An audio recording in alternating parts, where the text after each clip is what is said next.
জাতীয় সংসদে জামায়াতে ইসলামের আমির ডক্টর শফিকের বক্তব্যে কাঁদলেন প্রধানমন্ত্রী সহ সকলে। তিনি পবিত্র কোরআনের সূরা মুলকের ২য় আয়াত তেলাওয়াত করে জীবনের উদ্দেশ্য ও পরকাল সম্পর্কে আলোকপাত করেন।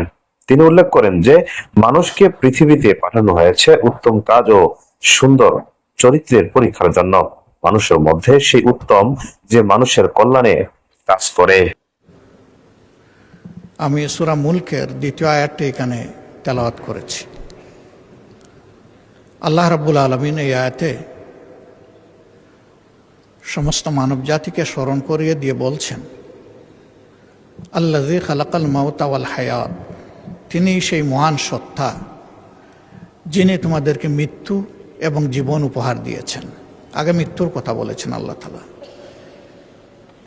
লিয়াবলুয়াকুম, যেন তিনি তোমাদেরকে পরীক্ষা করতে পারেন।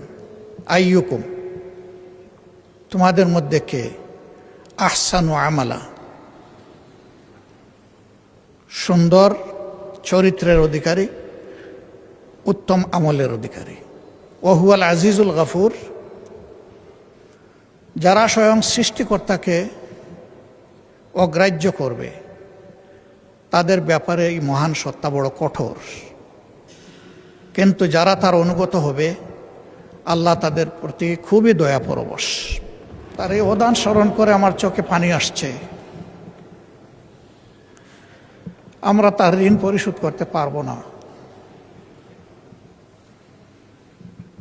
তিনি স্পিকার হিসাবে পার্লামেন্টকে প্রাণবন্ত করে রাখতেন, আর আইনের অঙ্গনে তিনি অনেকের গুরু। তার চলন বলন সব কিছুই ছিল শিক্ষণীয়, কিন্তু এরপরে তিনি মানুষ। কোনো মানুষই আমরা ভুলের ঊর্ধ্বে না। মহান রবের দরবারে দোয়া করি আল্লাহ তার এই বান্দাকে তার ভুল ত্রুটি ক্ষমা করে দিন। তার পরিবারের সম্মানিত সদস্যবৃন্দ, আপনজন, প্রিয়জন এবং তার রাজনৈতিক সহকর্মীবৃন্দকে আল্লাহ তাআলা উত্তম সবর করার তৌফিক দান করুন। এই সমস্ত মানুষদের জীবন থেকে আমরাও যেন অনুপ্রাণিত হয়ে নিজেদের কর্তব্য নির্ধারণ করতে পারি। আল্লাহ আমাদেরকেও সেই তৌফিক দান করুন। একদিন আমাদের জন্য মানুষ পড়বে ইন্না লিল্লাহি ওয়া ইন্না ইলাইহি রাজিউন। ওই মানুষটাই সফল যে মারা যাওয়ার পরে কিছু মানুষ তার জন্য চোখের পানি দিয়ে তাকে স্মরণ করে।